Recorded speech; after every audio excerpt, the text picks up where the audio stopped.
Thank you for listening to the Allender Center podcast. I'm Dr. Dan Allender. And I'm Rachel Clinton Chen. We're fiercely committed to providing hope and healing to a fragmented world. And restoration for the heart. Thank you for joining us. Let's get this conversation started.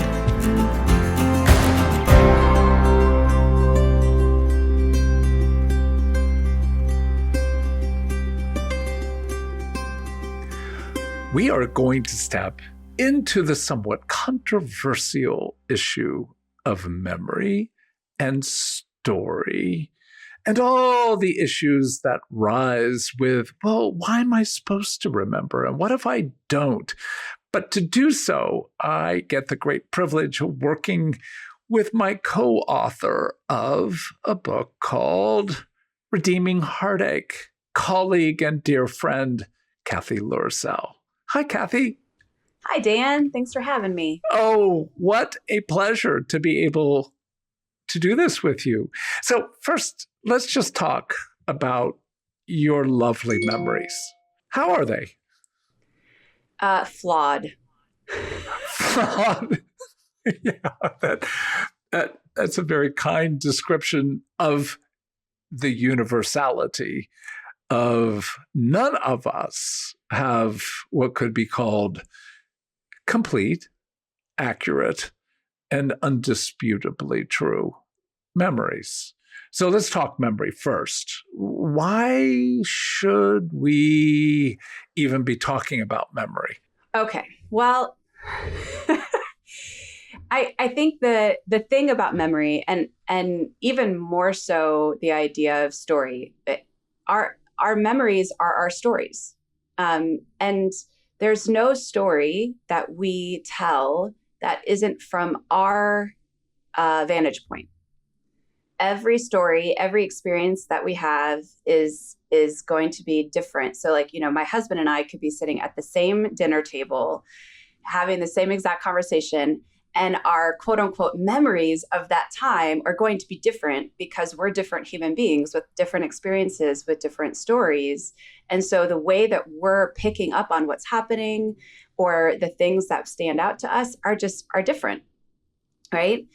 And that's lovely. And so, but the thing is that as we grow up, as we experience life, our makeup is made up of our memories, our stories, our experiences in life. And I think that's what makes us uniquely human. That's what makes us complex, is that we are made up of our stories. And the combination of all of our stories is what makes us who we are, our personalities, our way of being in the world. And really the way that we interact with the world is going to be based 100% on the stories that have gotten us to the place that we are in today. Yeah. To neglect our memory is in some way to obscure or deny our very personhood. Mm-hmm. And so it becomes so crucial to say the past is present. There is, as Faulkner would say, in some sense, no past at all, but the present is being played out from that. And in that reality, you've also underscored that, in one sense, no memory is a videotape. It's not a verbatim. It is a kind of artistic creation, to some degree, framed from our unique way of seeing the world, which is another way of saying bias. And so memory is never neutral and a kind of, well, I'm just reporting what happened. Well, you can't report each and every second the particular raise of the eyebrow that changed your direction of what you said. You might tell me what you said, but how do you take into account every molecule of even decision-making that you weren't even consciously aware of? So it is an important word to say that our memory is a form of fiction.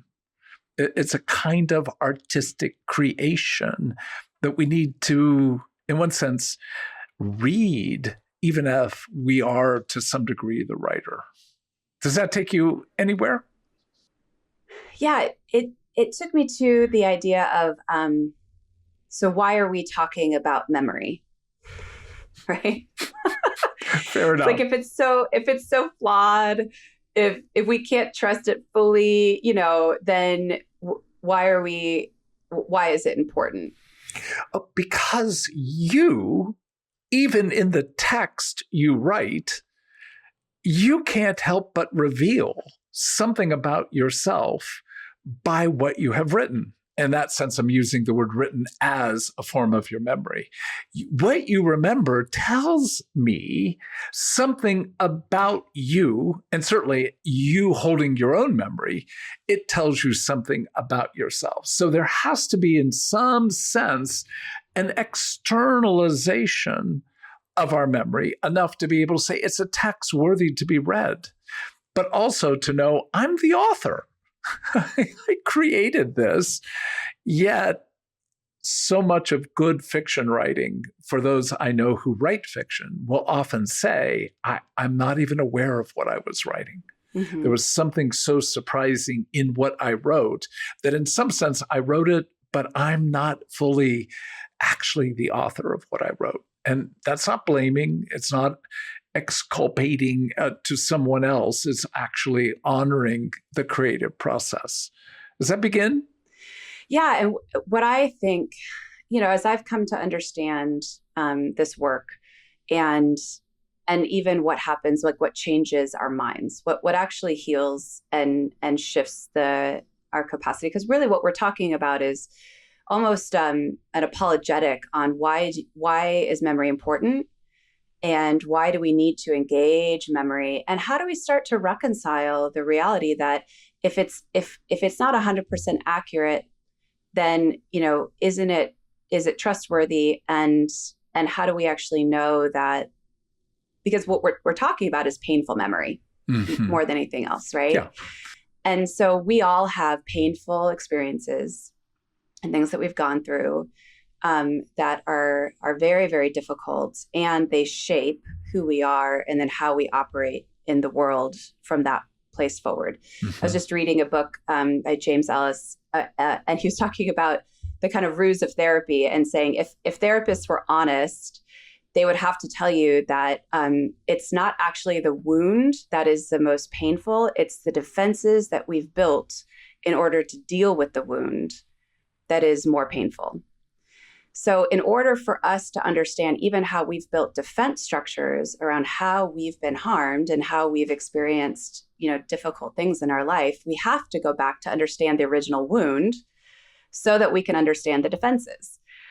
And oftentimes we just want to kind of cure the defense and say, oh, well, I'm just not going to, overeat anymore, or I'm just going to learn how to exercise. We're at the end of January when we're taping this. 99% of you who made decisions January 1st to do something different in your life have already failed. Dan's covering his face because of the shame. We do not change things in our lives by just deciding. Not always. There are certain people who are able to do that, and that's lovely. But most of us, we have to actually go back and understand what our behavior is serving in us and how it's become a defense against something that happened to us that we want to avoid. So what we're inviting you to, I think, Dan, I'm not sure, this is your podcast. What we're inviting you to is the idea that you have to go back and start to be curious around your memory, around your story, so that you can start to understand the original wounds that then created these defensive structures that are now maladaptive as you're living in your day-to-day life. Yeah. And again, the memory may be sparse. It may be biased. And it may indeed be very difficult to engage. But there is something of integrity to be able to say, I need to be open to turning my heart and mind and body to step into what has deeply affected me, even as I'm living out present relationships. So I think you've said that really, really well. But let's go back to that question of, well, what if my memories are sparse, incomplete? I don't remember. I know that a terrible thing happened at age 8, but I barely remember anything about it, whether it be my father leaving in the middle of rage and an eventual divorce, past sexual abuse, or some form of humiliation, in 3rd or 4th grade. I kind of know, but I don't have, quote unquote, a memory about that. And what most people mean at that moment is a narrative that has a beginning, a middle, and an end with enough detail, enough complexity to be able to represent largely what occurred.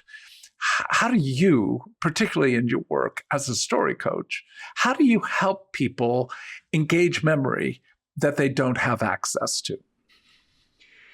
So anytime you're talking about memory and trauma, you're now in the realm of fragmentation. And so we know that there are 3 responses to trauma that happen to all of us, whether it's current trauma or past trauma.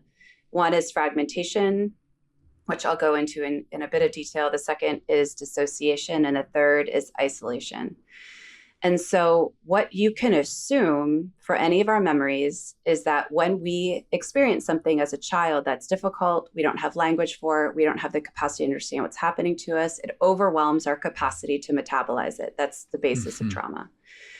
Our brains help us by fragmenting and dispersing the memory to lots of different places all over our brain, including the separation of our left and right hemispheres. So basically, your body holds the memory. Your brain is like, it's too much. Let me just disperse it.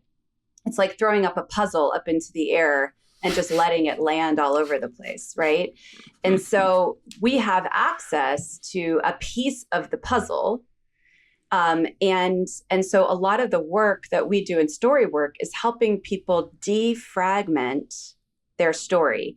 I've been reading a lot of David Schnarch's work around mind mapping, and he wrote this brilliant book called Brain Talk.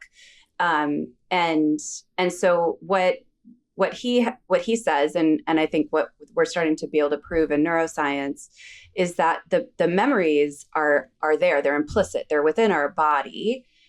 And the way that we heal is by being able to craft a more accurate biographical narrative of our lives.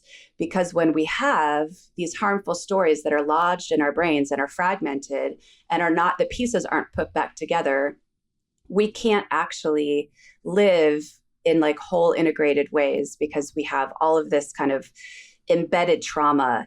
I think of it almost like in a heart, you have blockages. Well, so embedded trauma end up being blockages in your arteries of your mind, of your soul.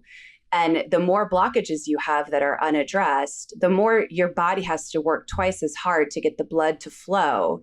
And eventually it bursts, right? And so we're saying, that the memory ends up being the way, if we can defragment, if we go back and pick up these pieces and put it back together, then we can start to dislodge some of that embedded trauma and allow us. And so what I found is that with memory, I don't need the whole puzzle. Our job is to reconstruct the puzzle together. Just give me a piece. Give me a sense. Give me a picture of your dining room table. Give me a memory in a bedroom where you would go after your mom raged at you. Start wherever you have access to that one puzzle piece. And oftentimes when you can relax and you can move into that one piece, other pieces start to emerge. And you start to put it together and you start to remember more. I've done a lot of this work in my own personal life. And I've gone into memories where I have very little, I don't remember the names, I don't remember the people, I don't remember what I'm wearing. By the end of doing this work, I have a clear sense. Like I remember the shoes I was wearing, right? And the way the teacups had flowers on them. Like I could remember such detail. But it's also interesting as you go into those memories, because there were some things that were still foggy, which tells me that the foggy places are often the places where the memory needed to fragment in the first place. Mm-hmm. So I'll put all these pieces together, and then all of a sudden, my therapist will ask me to see the face of my father, my mother, a person in the room that the whole thing is centered around, right? This difficult interaction between the two of us. And I'll try to look at their face in the memory, and it's blank. I can't see it. And so that tells me that there's something in their face that I did not want to see or could not see, or was too difficult for me to understand as a child, too painful, that I've blanked it out. And so now so much of the work is to go back. Well, I love that you use the word implicit. And often we talk about memory as the intersection between implicit memory, which in the broad sense means there's something your body holds with regard to what occurred. And explicit memory, often we refer to it as autobiographical memory, meaning what you're able to recall with that narrative framework of the beginning, middle, and an end.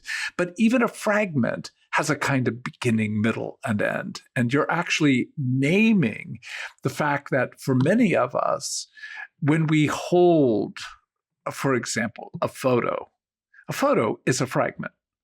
And I was cleaning out portions of my office, the bottom of a box that I held books and a few other things. There were about 50 photos from the event in 1987, where there was a gathering to celebrate when I got my doctorate, finished my doctorate.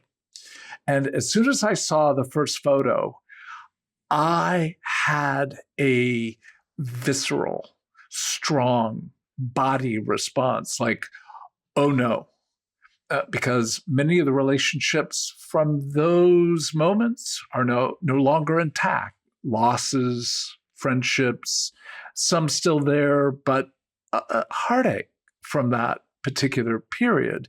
And to go to a celebration that I remember in the broadest sense as incredibly joyful to finish what felt like a 7-year agony process. And yet to know that the first photo was of people that I miss. And to have that physical response, I literally threw the photo down. And that act of, no, out of me, out of my hand, was enough to be able to go, whoa, what's going on here?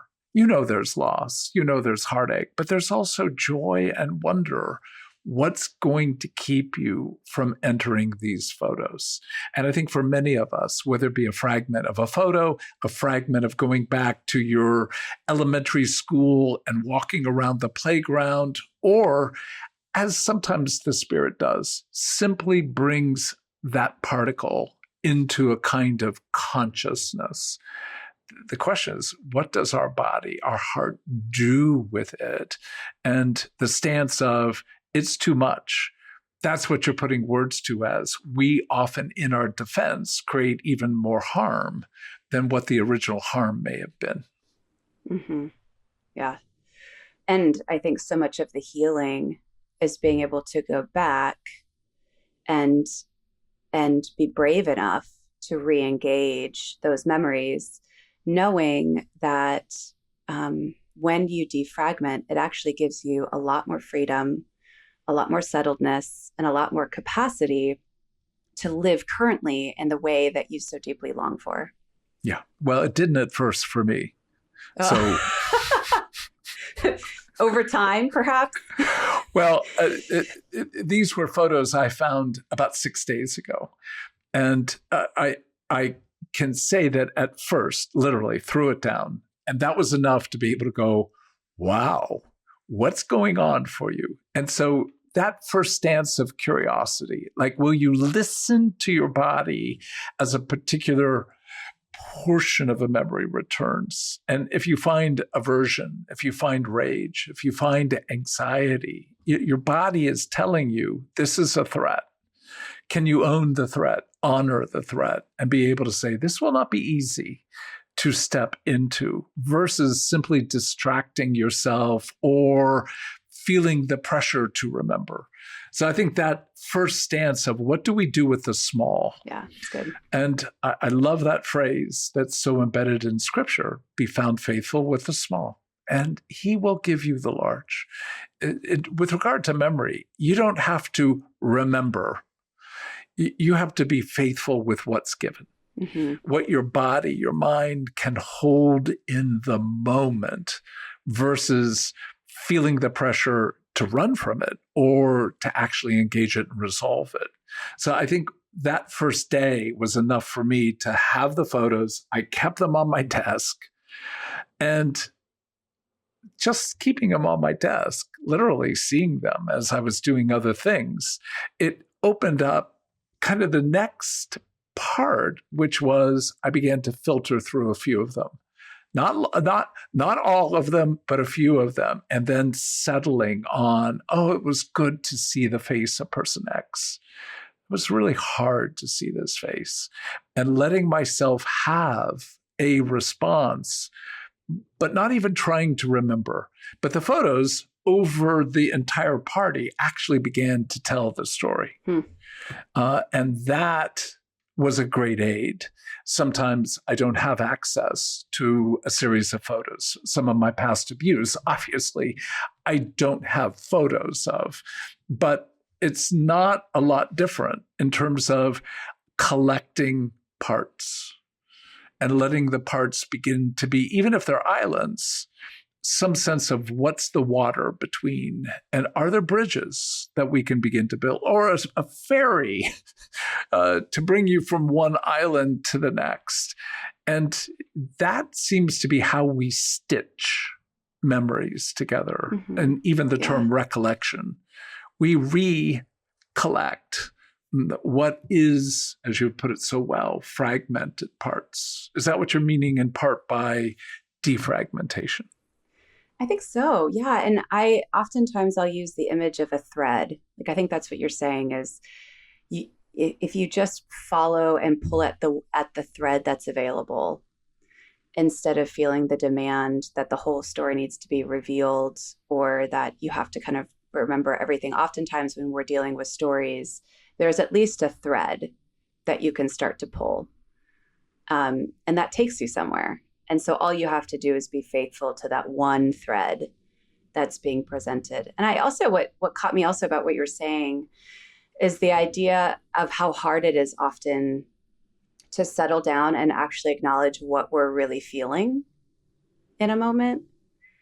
And that's been, for me in my personal life, that's been a really important act as I'm doing more memory work, as I'm defragmenting, to be able to acknowledge, like, oh, when I'm encountering this scene or this picture or this moment, I feel my chest is tight.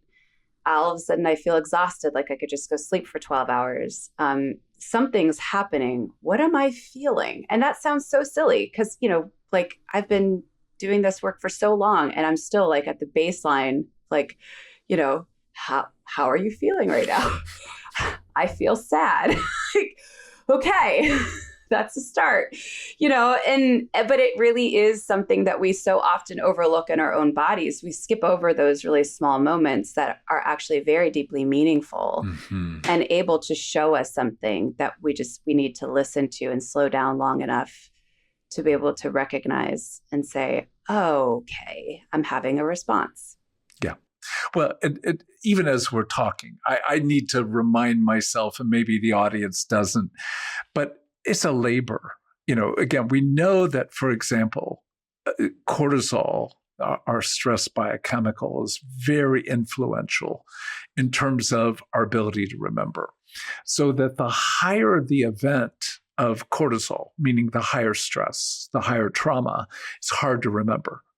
When there's very little cortisol, meaning it's just such a normal, habitual, no big deal kind of event, it doesn't have enough cortisol to, in one sense, mark it. So too much, hard to remember. Too little, hard to remember. None of us can have control over the optimum amount. Nonetheless, as we've been saying, it's in your body, whether it's normal daily events or whether it's once in a lifetime and severe and hard. There will still be something implicit in your body that holds that memory. So I need to, again, come back to that question. Why? Why do so much work and so much work? And a lot of times, a lot of heartache and sadness, or in the case of the photos of this party, a joy. I felt like, oh, that was such a sweet time. Oh, look at the cake. That was such a nice gift. Oh, there's the face of a person I haven't been in a relationship with for 40 years. I miss them. So that intersection, even sometimes joy is too hard to bear. Mm-hmm. Why are we doing this again when there is so much struggle to defrag? Mm-hmm. Well, I could only speak to my own experience. And as I have, again, been committed to doing this work in my own life, I have been for, actively for 18 years, but really specifically, I've really deep dived into it for the last 2 at another round, right? Mm-hmm. And I've been doing really deep, difficult work around some memories and places where trauma has embedded and that I haven't had healing in, and that have deeply impacted my capacity for relationships, my capacity to lead, my capacity to parent and be a partner. And so let me just tell you a story. So I was at a friend's 40th birthday celebration. There was a group of women. There were 9 women in our 40s all together in a small house for a weekend. If that sounds like a nightmare to some of you, I understand. Some of you, that sounds like a dream come true. For me, it was a dream. This wasn't my group. This was a friend's group and they had all been journeying for the last 15 years together. I was the new one into the group. And I know each of them. I really appreciate them. They're beautiful people. And I was the new kid at this weekend. And we were gathering around the woman who had just turned 40 and blessing her. And I was watching all of these women pour their hearts and their memories and the collective memory that they all had as a friend group all out on behalf of this woman. And it was one of the most stunning, beautiful moments that I've seen in a long time. Privileged to be part of. And all of a sudden, I felt this wave of exhaustion. And I was just like, I want to get out of here. And all I could feel in that moment was, I'm so tired. I must just be exhausted. And so I started to withdraw. I started to get antsy. My body hurt. I was having a physical response to this moment. And the person noticed, and she came over and she said, and she was like, are you okay? Are you bored? What's going on? And I was like, oh no, I'm just tired. And so we left that night. We're walking back to the house, and all of a sudden I had done enough work where I could pause and go, I think this is more than tired. Mm-hmm. I think you are sad. And you are grieving the loss of past friendships. And you are grieving the fact that you don't have a group anymore of women who have known you for 15, 18 years of your life, who would surround you and bless you in this way. Mm-hmm. And I was like, oh gosh, oh, there it is. Right. And so I then, went back to this woman who's a dear friend, but our friendship is a little bit newer, and just said, "Hey, I want you to know that what you are experiencing from me, I'm grieving the loss of friendships, and I'm grieving the loss of a space that would be comparable to this for me in my own life, and that is sad, and it's really impacting me." And I just want you to know that what I experienced from you is so beautiful. And this group is so beautiful. This was not a reflection on you guys. This is me grieving. And thank you for inviting me. Thank you for letting me be here. And I just sat there and cried and felt sad. And she literally held me on a bed as I'm crying. I mean, it's such a sweet moment. But the reason that moment could exist in my life is because of the work that I've done around understanding my own heart, my own patterns, my own loss. And I've gained access to a part of me that's more tender, more available, more able to be known and to be seen and to be availing to other people what's actually going on in my heart. If I hadn't been doing this work, that moment would have looked like this. Yep, I'm sad. We get back to the house, we get a glass of wine, and I stuff it and then never think about it again. That's how that would have gone. Yep. And I think there are plenty of people who would say, that sounds better to me than sitting on a bed, having a friend hold you as you cry. Yet the connection that had to deepen between you and that person, your own integrity to be able to say, I'm not going to flood somebody with my life, yet they have the wisdom to ask. And therefore, there is a sense of honoring them for their attunement to you. Instead of blowing it off, it actually created a context of greater care, greater connection, and greater honesty. So it's a hard sell. To be very honest, I think this is a really hard sell. And I think the majority of people are going to say, it's not worth it. It's too risky, too much pain. Just shut up. Drink your wine, not too much, and just get on with what life holds. But that's, again, why coming back to this whole question of, do you want to be found faithful with the small? And is the Spirit at work calling you, not into self-absorption, not into a narrative where you're the point and you're the only point, but the larger question of, can I engage my life in a way that brings even greater honor to others, even greater joy to the one who has created me and has redeemed me and is restoring me? And part of that word restoring is the framework of defragmentation. So that is a lovely picture. But if you don't mind me asking another question, given what you just put words to, I know enough of your story to know that you were a new kid in a lot of places. Yes. How did that play out? Well, that was embedded in the story too, right? So for those of you who know or don't know, my dad was in the military and we moved around all the time, and I was always the new kid, and that triggered something as well. But I think what was sweet about the moment is that, like, I didn't fall apart on the bed and just, take up all this space and like absorb. There was something of like, I could recognize that I was feeling like the pressure of the new kid. I don't quite belong. You guys all have stories.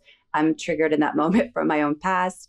And I was able to articulate that, land it in my own body. And then it didn't take a ton of care in order for me to recover, right?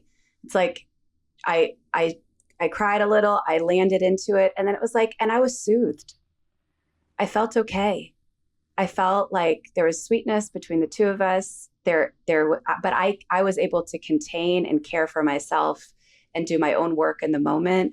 And I think that does go to, that history of being the new kid, where my choice when I was little was deal and be fine.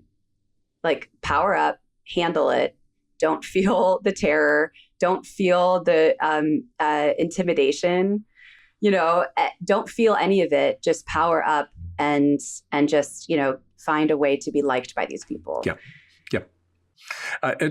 What again I'm hearing is it's a framework for repentance.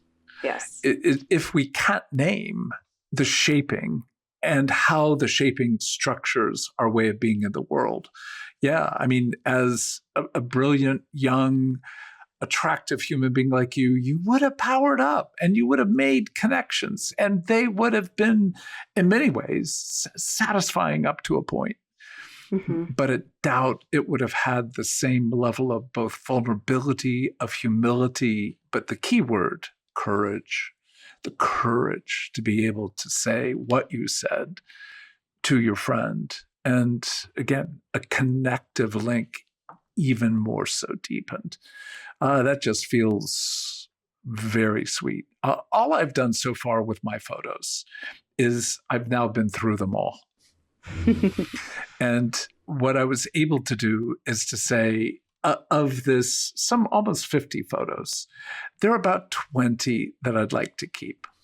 There are 30, and they've each been held.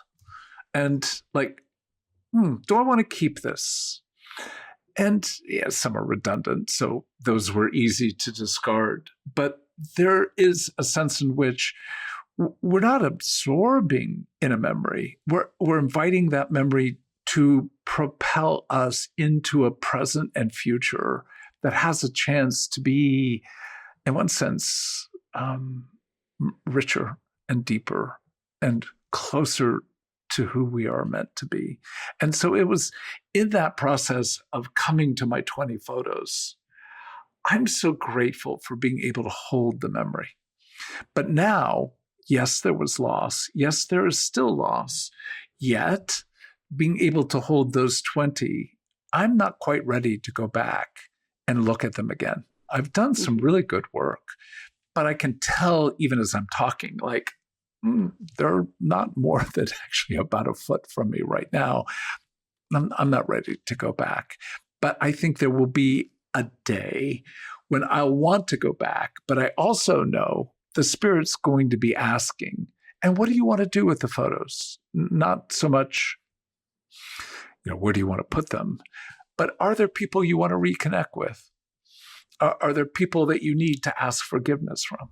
Mm-hmm. Are there conversations that are embedded in the memory that's inviting you to the more that is ahead for you? And I think that becomes the intersection for many of us. We don't want to remember because we don't want the implications of what that will take us to with regard to tomorrow, let alone today. Mm-hmm. Your freedom, I think, is very compelling. And it creates, again, for me at least, that clarity of, oh, yes, I need your story to remind me that it is good to step into my own. Mm-hmm. And in that, I hope others are hearing that you need to make an investment, not go dig out your past photos, as much as asking the Spirit, what is it that you would have me hold with regard to some of those events that I know shaped me? And being able to do writing. I know you've done a lot of writing with regard to memories. And just what words would you have regarding that? I think the beauty of writing is that it naturally engages your left and your right brain. So even just writing alone is a way for you to start integrating. And what I found is that when I'm writing, it comes out of me. So if the trauma or the sadness or the feelings that are kind of inside that feel trapped, when I'm writing them out, I have access to them in a different way. There's a freedom that comes out. There's a release. And I think I'm always surprised by how much language I have for things that I didn't think I had articulation for. And it's a gift, and it can be something that can be more gentle and can be a way to just engage that feels a little bit less threatening than perhaps like working with a story coach. Yeah. Yeah. Well, it's one of the reasons why when we do the story workshop, we invite people to do, to take a scene of any, some level of heartache and to write 600 to 800 words and to invite not just tell us what happened, but describe the context, because often context sets something of the meaning of the event, where it occurred, the plot, how it occurred in time, in space, the character, the dialogue. And I know most people might say, I don't remember. Well, you know something about the person. What were they likely to say? You have a sense of who you may have been as age 8, 10, 12. So even that framing of putting sentences, one particular researcher at University of Texas invited people to write no more than 12 sentences about an event. And the significant change that happened neurologically as a result of 12 sentences was discernible and remarkable.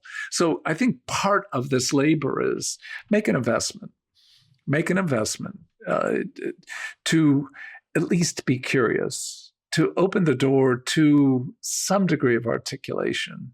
But I think further to be able to say a lot of this needs a submission of that text to others. Because even if it's your memory, oftentimes others have a better sense of contour, context, people, because you do come with a bias that often the person who's hearing doesn't have. And that bias shapes how deeply clearly we're actually looking at the event. But it's where I think we're both convinced some of the deep and profound changes of the human heart can occur. Absolutely. Well, co-author, any last thoughts, particularly on Redeeming Heartache, Story Workshop, your coaching, anything that you would like to end with? Oh my goodness. I mean, I think if you're intrigued and, if you need a starting place, then To Be Told and Redeeming Heartache are great starting places for you to start to understand story. And the amazing offerings at the Allender Center. And, so if you're intrigued or even like piqued that maybe this is something that you want to lean into, then please, please, please follow that. It's the biggest gift you can give to yourself, to others, to your children, to your spouse. And we need more healers out there who have gone through their own healing process. So please answer that call. I feel like, I should give an invitation to follow Jesus after that. But it's just really important. I'm an evangelist for story work. And if you want to, work with me or other story coaches, you can find a lot of us on the Allender Center website. My website is cathyloerzel.com. And, find a way to start to engage this. It's profound and holy work. It is. And as simple as this, you are utterly worthy and you can afford 12 sentences. And that simple, like, I don't have enough time to exercise. You could do 5 sit-ups. It can't be that much help. Well, it's more help than doing nothing. And in this sense, 12 sentences really, truly could change the trajectory, not just of your past, but of your future. Thank you, Cathy. Thanks, Dan. The Allender Center podcast is produced by the Seattle School of Theology and Psychology. If you'd like more information about the Allender Center, you can look at theallendercenter.org.